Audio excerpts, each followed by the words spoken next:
미국이 중앙은행 디지털 화폐 CBDC죠. 그건 포기하고 민간 중심의 스테이블 코인 시장을 키우려 한다고 하는데 예. 왜 이런 전략을 택한 건지가 좀 궁금하거든요. 아, 예. 네. 사실 조금 약간 그 스토리라든지 네네. 얘기가 좀 필요하지만 네. 제가 생각할 때 너무 중요해요. 네. 이게 이제 그 제도를 바꾸거나 구조를 바꾼 이유가 너무나 뚜렷하고 그게 장기적인 이유이기 때문에 네. 약간 설명을 조금 들어보면요. 네. 네네. 천천히 네. 많이 얘기해 주시면 좋습니다. 그 우선 공교롭게도 지금 이란 때문에 그 원유 얘기가 나오고 있는데 실제로 지금 말씀 주신 그 부분은 스테이블 코인은 미국의 달러 패권과 관련돼 있어요. 다 아시겠지만. 근데 그 달러 패권이 지금 역사적으로 지금 원유 얘기가 나오는 그거를 거슬러 올라가 보면 달러가 진정한 의미에서 기축 통화가 됐던 건 40년대 뭐 이렇게 지나오고 70년대 초반에 헨리 키신저라고 국무장관이 사우디 국왕과 밀약을 합니다. 그게 이제 페트로 달러라는 거죠. 네. 뭐냐면 석유를 결제를 무조건 달러로만 한다. 네. 대신 뭐 그 미국 국채 산다고 하지만 그 내가 네 뒤를 봐주겠다. 미국이 사우디아라비아를. 그래서 이란이 지금 악의 축으로 미국과 인연을 가졌던 네. 이유 중에 하나도 뭐냐면 최초로 페트로 달러를 거부했던 나라예요. 원유의 결제를 달러가 아닌 걸로 하려고 했던 그런 부분도 있고 실제로는 악의 축이라고 말하면 이 이슬람 중에서 그 수니파라고 말하는 사우디아라비아 쪽에서 9.11도 일으키고 다 그랬는데도 전 세계는 이란이 마치 그쪽은 시아파거든요. 네. 그런데도 불구하고 오해하고 있을 정도로 미국이 사우디아라비아의 뒤를 봐줬던 이유는 이 달러 그 페트로 달러 때문이라면 다 아시는 얘기 왜 이렇게 하냐라고 말씀하시는데 비슷한 규모의 변화가 스테이블 코인 제도라고 보시면 돼요. 말씀하시는 거 들어보니까 이제 제 머릿속에 언뜻 스치는 거는 사실 이 전쟁의 이유가 뭐냐를 사람들이 굉장히 궁금해하고 맞아요. 있거든요. 네. 진정한 이유. 네. 도대체 뭐 그러면 베네수엘라 치고 다음에 이란이면 미국이 석유 패권에 깊게 개입해서 글로벌 석유 가격을 좌지우지할 수 있게끔 만든 그런 구조를 만드는 게 목표냐?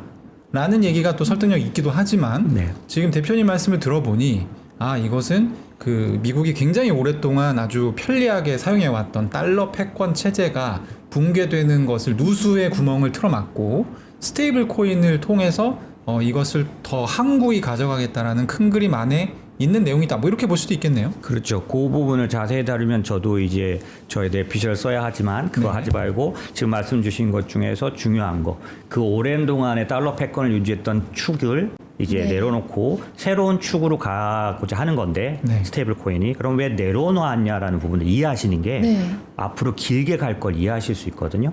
왜 내려놨냐라는 네. 부분으로 보면 그건 그냥 간단하게 말씀드리면 그 미국의 그 정부 부채 그 부채의 문제다라고 보시면 되는 거죠. 네. 이게 현상적으로 보면 이게 이런 게 있거든요. 퍼거슨 법칙이라는 게 있어요. 퍼거슨 법칙은 뭐냐면 그 국가 부채에 대한 이자 비용이 네. 국방비 지출을 초과하면 그때부터 그 제국은 패권을 잃고 멸망하기 시작한다.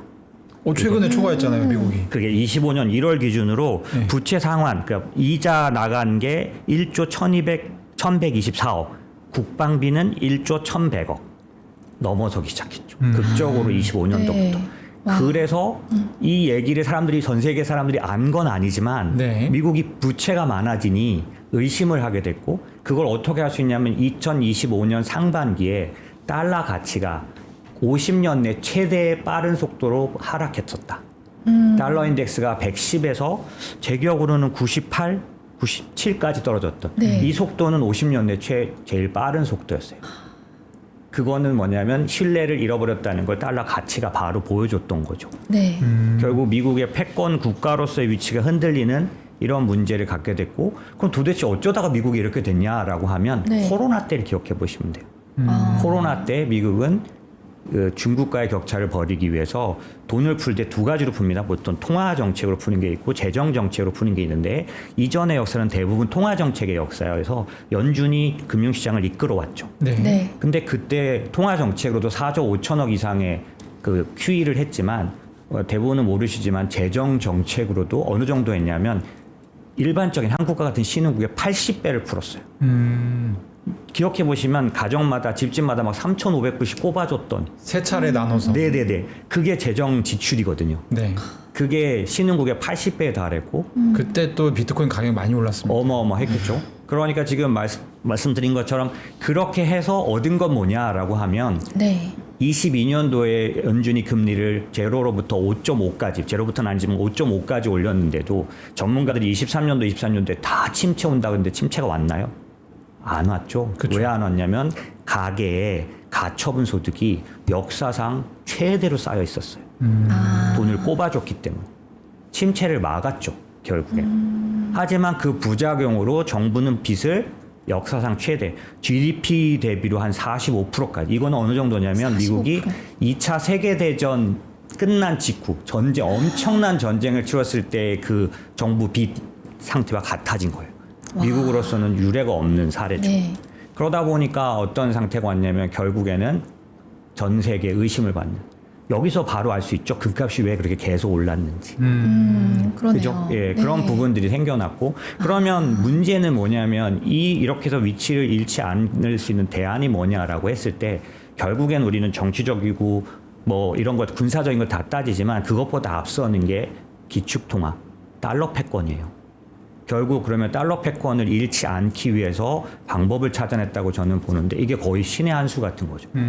뒤에도 얘기를 드리겠지만 어마어마한 페트로 달러에 의해서 수십 년간 달러가 위치를 지켰던 것처럼 스테이블 코인에 의해서 저는 수십 년이라고 말할지 몰라도 적어도 10년 이상의 긴 기간 달러 패권을 지키게 될 거다라는 거죠. 이게 이제 전쟁을 바라보는 여러 가지 시각, 어쨌든 전쟁 터지고 지금 계속 뭐 미사일 쏘고 있고 점점 장기화된다고 하니까 저희 같은 방송에서는 이제 좀 단기적인 전망에 치중할 수밖에 없는 그런 측면도 있긴 합니다. 그런데 지금 말씀해주신 부분은 이 전쟁 자체가 미국의 페트로 달러 패권을 유지하기 위한 그 하나의 수단으로서 수행되고 있을 가능성에 대해서 말씀해주신 것 같고요. 네. 그러면 또 제가 질문 안 드릴 수가 없는 게 저희 입장에서는 달러 패권은 뭐 약간 남 얘기지만 이 달러 패권이 이제 확보가 되는 크게 두 가지의 방법이 있지 않습니까? 이제 하나가 스테이블 코인 활성화가 있고요. 또 하나는 미국이 CBDC를 직접 추진을 해가지고 달러 패권을 또 도모하는 방법이 있습니다. 전자는 저희하고 굉장히 관련성이 깊고 후자는 저희가 별로 재미가 없는데 근데 다행히 이제 트럼프 정부가 전자를 이제 추구를 하고 있죠. 근데 최근에 보면은 미국 의회에서 주택법 개정안에다가 이제 민주당 쪽에서 CBDC 금지에 대한 내용을 2030년에 일몰시킨다라는 법안 조항을 삽입하면서 또 공화당이랑 민주당이랑 의회에서 엄청 또 싸우고 있거든요. 그래서 저희가 이제 궁금한 거는 트럼프가 CBDC는 절대 금지한다. 그래서 가능성이 없다라고 봤는데 이걸 또 걱정을 해야 되나? 약간 이런 상황인 거예요. 여기에 대해서 조금 조언을 주신다면.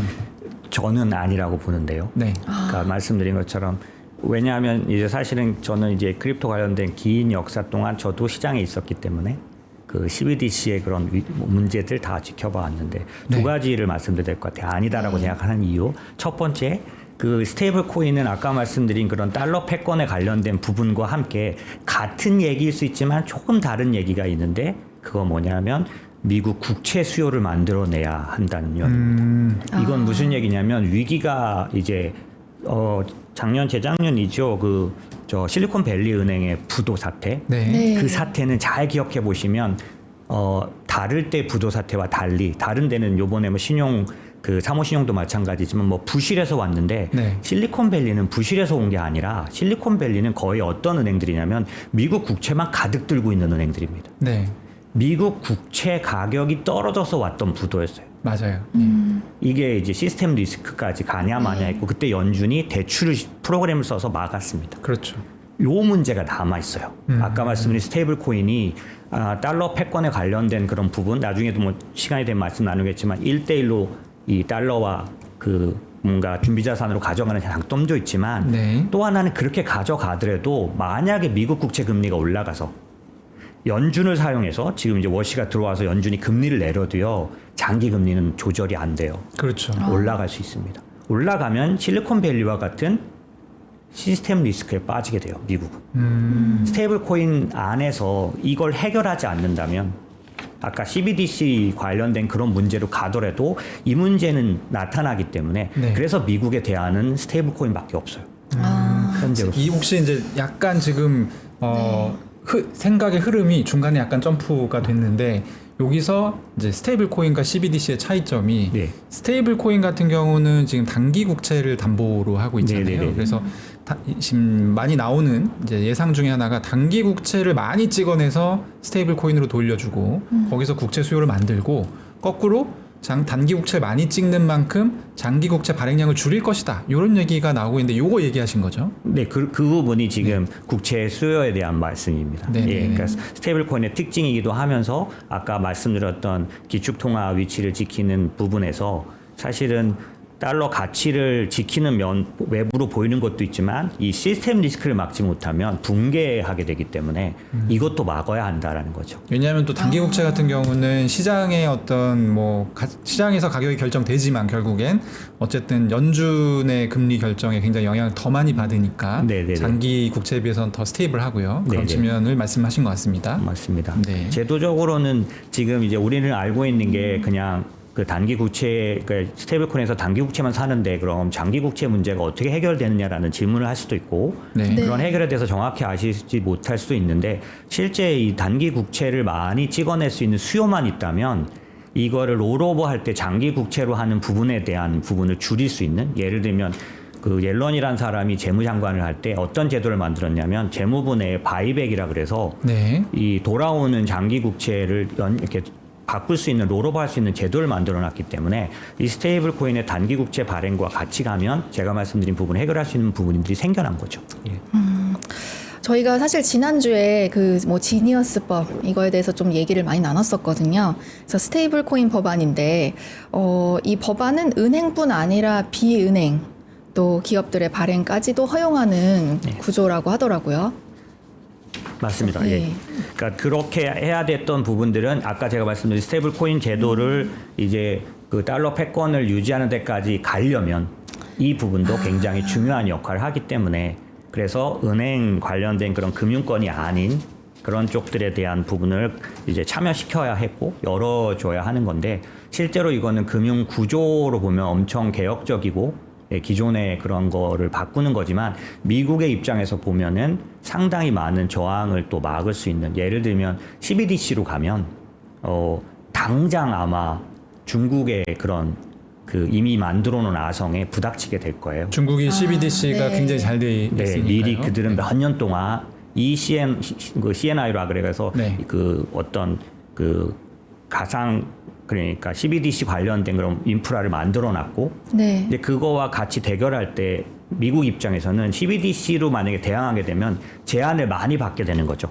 외교적으로도 문제가 되고 그다음에 전 세계 그런 CBDC 그런 어떤 규정일도 따라줘야 되고 그런데 스테이블 코인은 민간 제도거든요. 민간 회사에 의한 부분이니까 이런 외교적인 충돌도 피할 수 있고 그다음에 전체 룰을 따르지도 않아도 되고 이건 그냥 기본적으로 그들이 거래하면서 생긴 상태가 되기 때문에 미국으로서는 정말 손 안 대고 뭐한 그런 결과가 올 수 있기 때문에 민간 구조로 만들어야만 하는 부분도 굉장히 크다.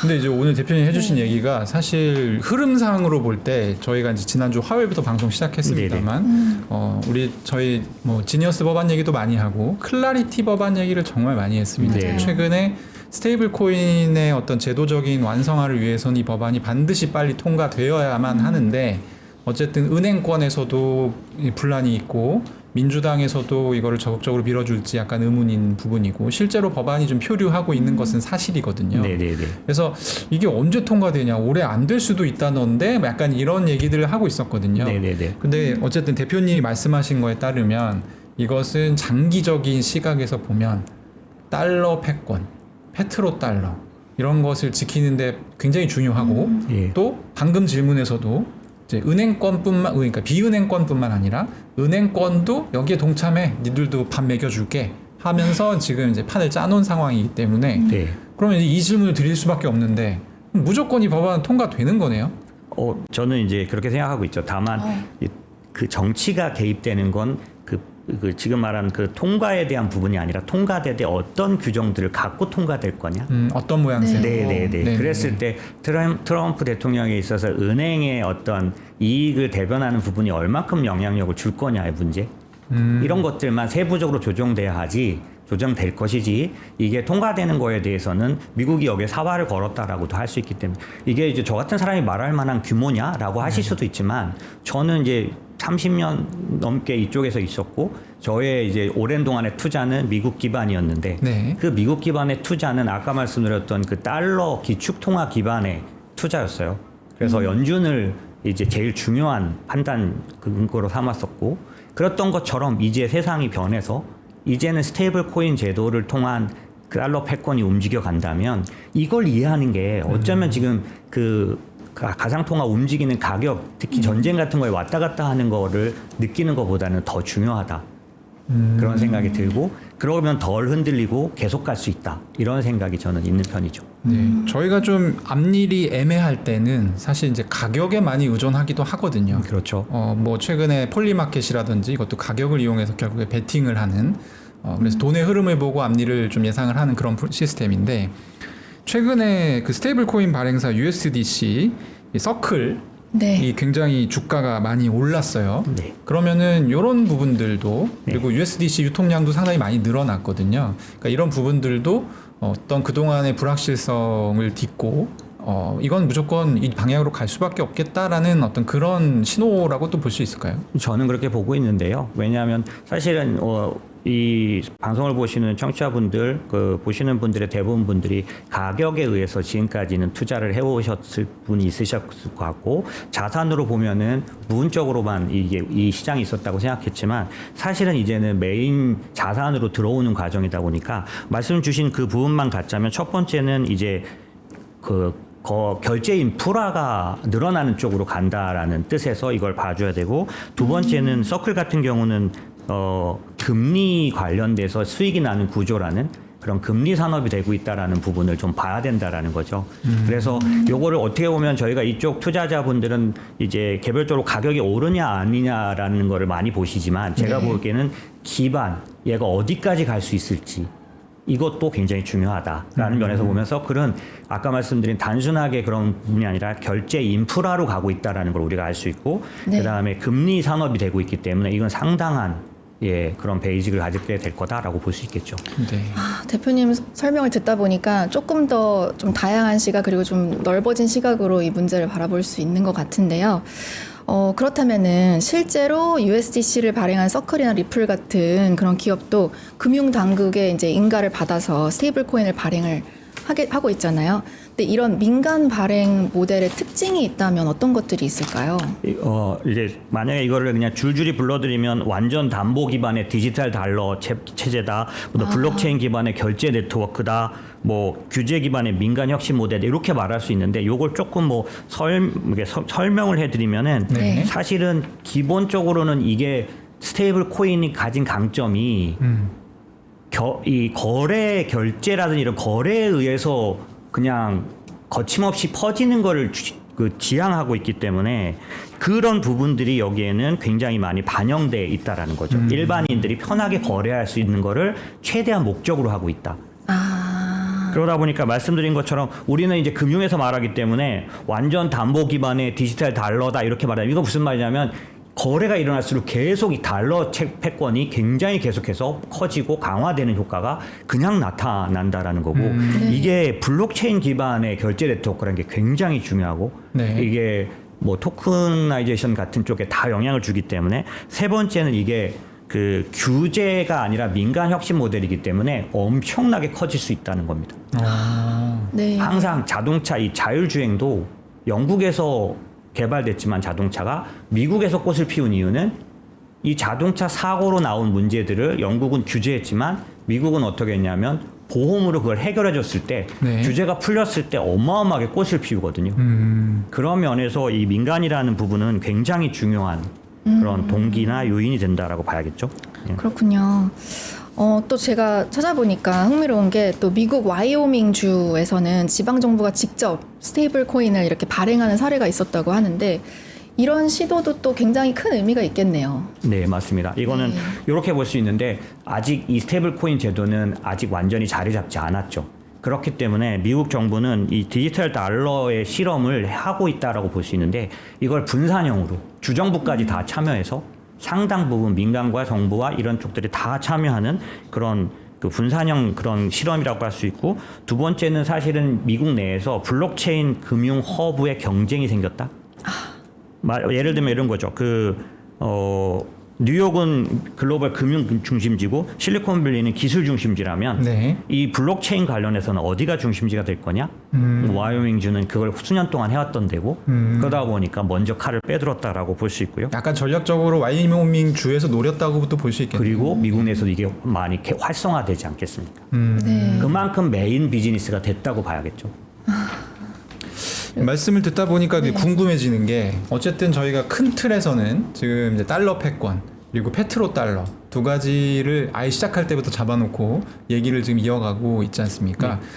이 페트로 달러의 반대편 끝에는 중국이 있죠. 네네네. 그래서 이제 중국도 사실은 굉장히 기민한 나라고 빨리빨리 대응을 하는 나라인데, 실제로 스테이블 코인 같은 경우는 작년 8월에 스테이블 코인을 살릴 것처럼 하다가 한 달도 안 돼서 죽여버리고, 스테이블 코인 이제 우리는 안 한다, 본국에서는. 네. 중국에서는 안 한다라고 명확하게 얘기를 했고요. 네네. 어쨌든 지금 이제 대응을 하지 않겠습니까? 그러니까 위안화 결제 하려고 했는데 이란 들어가서 두드러 패는 바람에 지금 위안화 결제가 망가질 위기에 처한 상황인데, 어떤 대응책들이 좀 나올 거라고 생각하십니까? 사실 중국은 엄청나게 충격을 받았을 건데, 왜냐하면 사실 그 페트로 달러라는 게 이 원유가가 오펙이라는 데에 의해서 조절됐을 때 나오는 구조거든요. 네. 그게 이제 미국이 전 세계에서 가장 원유를 많이 생산하는 국가가 됐기 때문에 트럼프 대통령 전쟁도 지금 이란 전쟁도 불사할 수 있게 된 거니까 이 기축동화를 움직이는 요인이 바뀐 거잖아요. 이걸 중국은 사실은 뭐 태양광 뭐 이런 걸 통해서든 아니면 전기차를 통해서든 준비해 왔었고, 네. 예, 그런 부분들이 이제 스테이블 코인으로 이동하게 되면 오랫동안 준비했던 중국의 모든 게 또다시 허무하게 되는, 이건 정말 뒤통수를 친 것과 같은. 나름대로 거기서도 구조를 짰는데 네네. 그 구조 자체가 조금 허물어질 수 있다. 또 뒤따라가다가 또 당한 게 되는 거죠. 1위가 될 수 없는 그런 면에서 보면은 이제 CBDC를 각국이 경쟁할 수밖에 없는 구조가 나왔었습니다. 네. 요거 스테이블 코인 전에는 네. 당연하겠죠. 이거는 막을 수는 없는 흐름인데 하려면 우리 규제 안에서 해. 이게 CBDC다 보니까. 네. 그런데 이 자체에 대해서 각국의 이 CBDC가 경쟁이 허무해지는 이런 구조를, 아주 새로운 창의적인 발상이 지금 시장에 나온 게 스테이블 코인이라고 저는 보고 있고요. 그다음에 이미 만들어 온 이 CNI와 뭔가 중국이 만들어 놨던 그 체계도 수년간의 그 아성도 의미가 없어지는 그런 부분이 있고, 그다음에 CBDC에 대해서도 이제 뭔가 이 중국이 표준으로 가져가려고 했던 작업도 다 무너져 버린 부분이 있고, 네. 그다음에 중국 입장에서는 만약에 이렇게 민간 스테이블 코인이 들어오면 자기 자신의 그 통제력을 잃어버리게 돼요. CBDC로 하지 않으면 중국은 어려운 나라거든요. 구조 자체가 그렇죠. 그렇죠. 네. 그러니까 이건 치명적인 공격이 되는 중국에게는. 그 다음에 외교 관련해서도 이제 미국 발목을 잡을 수 없는 거죠. 이건 민간이니까. 민간이니까요. 네. 그러면 중국은 앞으로 어떻게 되는 거예요? 이런 상황에서? 그런 면에서 네. 지금 사실은 지금 이러한 이 사태가 나왔을 때 중국이 침묵했잖아요. 네. 네. 여러 가지가 자기들도 뭐 원유도 지금 나빠지고 다 나빠지는데 왜 안 되들었냐라고 하면 니네가 1호야? 그럼 우리 2호가 되겠네. 결국 만약에 대만을 생각한다면 너네가 이란을 친 거와 우리가 대만을 하는 거에 대해서 뭐가 달라? 이런 부분들에 대해서 나쁘지 않다는 네, 거죠. 그냥 가만히 있었고, 오늘 뭐 주말에 있어야 이제 우리가 마치 그런 어떤 글로벌의 구원자처럼 나타나서 이런 식으로 얘기를 하고 있잖아요. 제가 보기엔 잃은 것도 많지만 이 중국은 또 다른 그런 부분들을 하고 있다라고 보여지는 거죠. 일단은 저희 이제 스테이블 코인 관련해서는 작년부터 엄청 화제가 됐었고, 스테이블 코인이 뭐 달러나 다름없는 가치를 가지고, 그리고 담보를 미국 국채를 담보 삼아서 그 가치를 유지한다라는 개념 자체는 많이 알려져 있는 것 같아요. 네네네. 근데 혹시 뭐 작년에 그런 이제 개념이었고 실제로 적용을 하다 보니까 시장에서 뭐 이런 부분들은 조금 달라질 수 있다거나 아니면 이런 부분들은 이런 부분들에서 사실 이제 월가의 기업들이 조금 더 이익에 대한 어떤 확신을 가지고 들어올 수 있다. 이런 부분들이 나온 게 있나요? 그게 앞부분에 말씀하셨던 지금 네. 은행권과 부닥쳐 있는 문제, 네.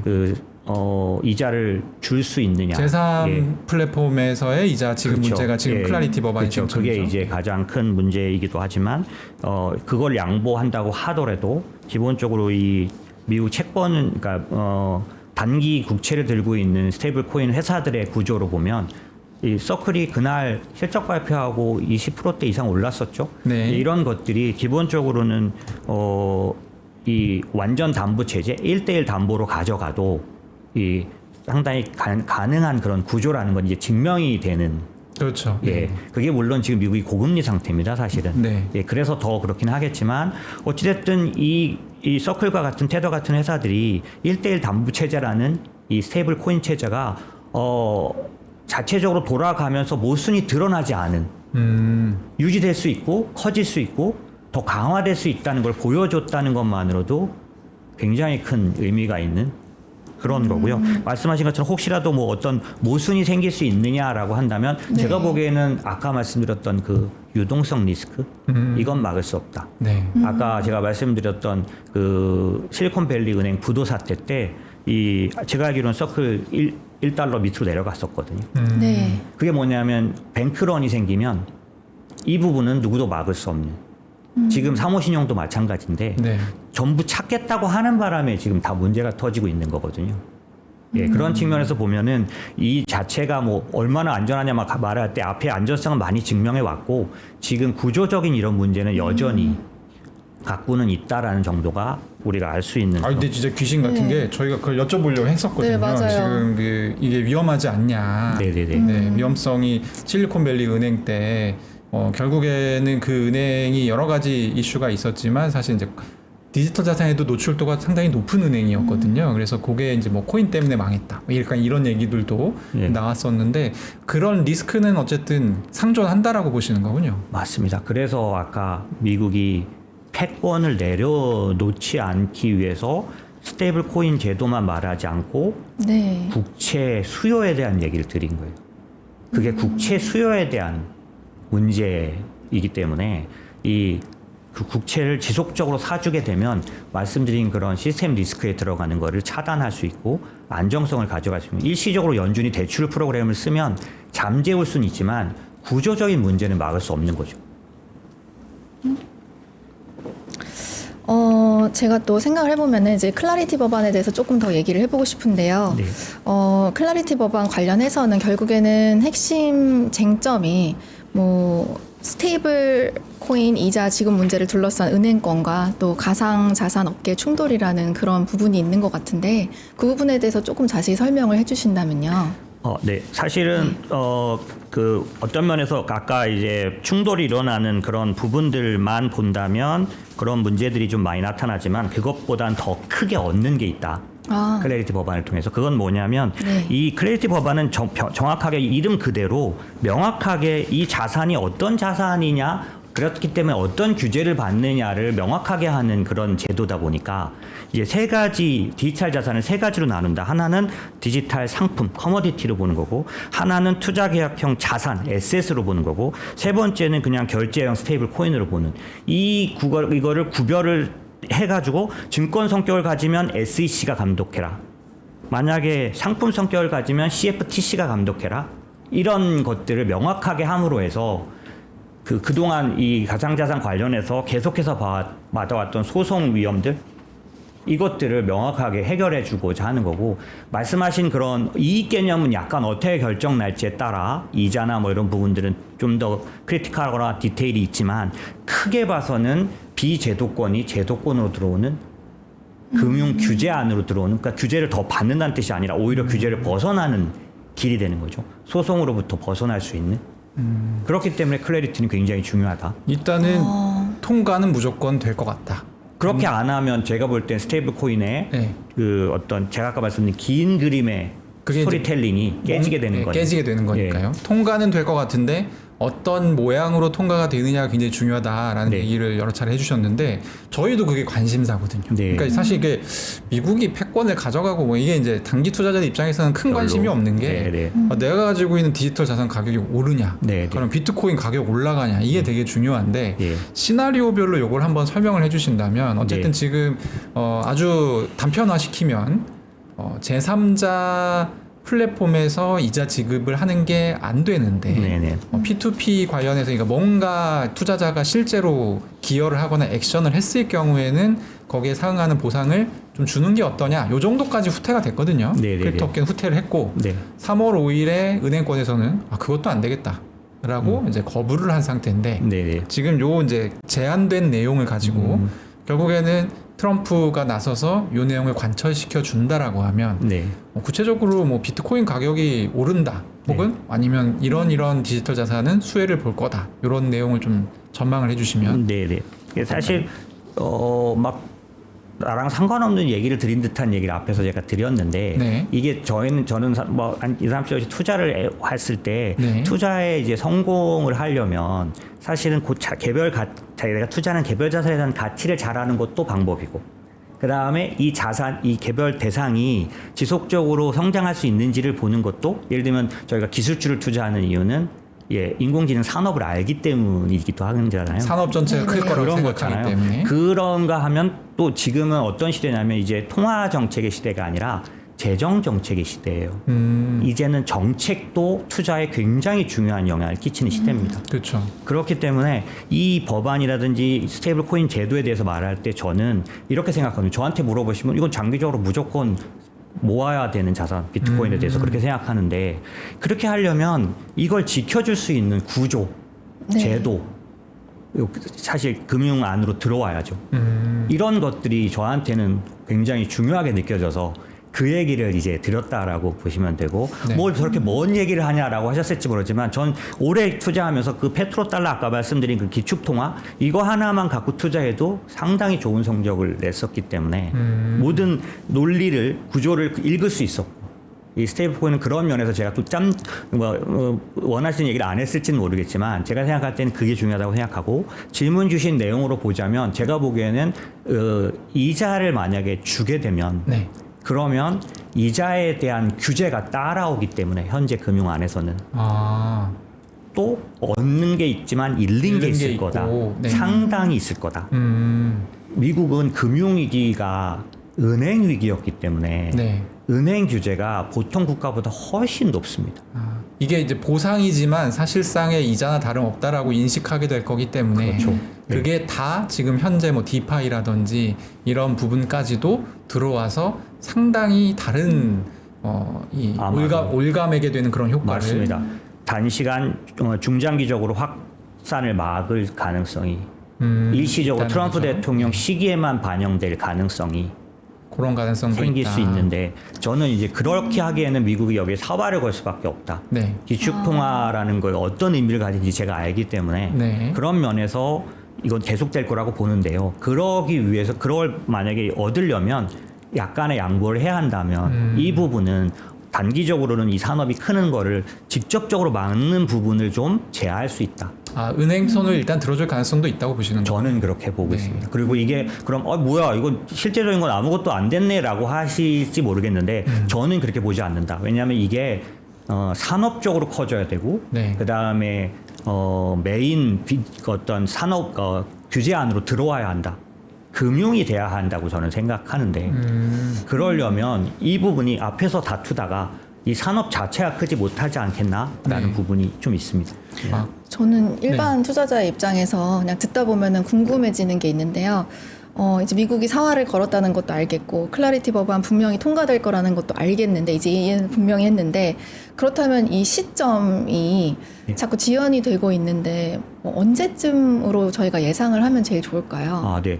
그 시점에 대해서는 이제 투자에서는 정말 누구도 말할 수 없는 부분이라 그쵸. 저희 같은 사람들은 보통 안 얘기하려고 하죠. 이제 교묘하게 말을 안 하는 게 제일 좋은 대답이긴 한데 사실은 네. 이러한 사태 자체가 어떠냐면 보기에 따라 다른데 저는 생각했던 것보다 트럼프 대통령이 당황하고 있지 않나 하는 생각이 좀 합니다.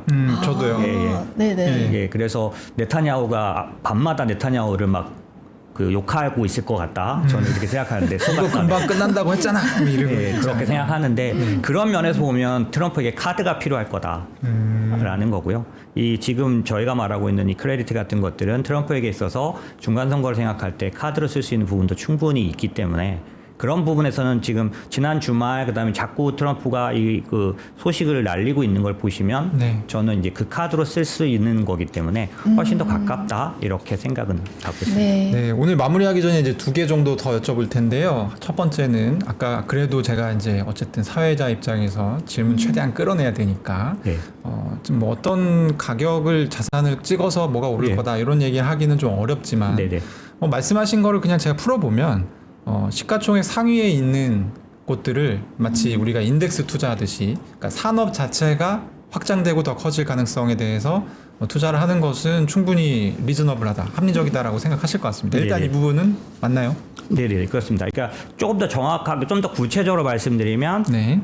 대상 투자도 좋지만 예를 들면 서클을 투자하냐 뭐 이런 것도 좋지만 네. 저는 생태계 투자라고 권유드리고 싶어요.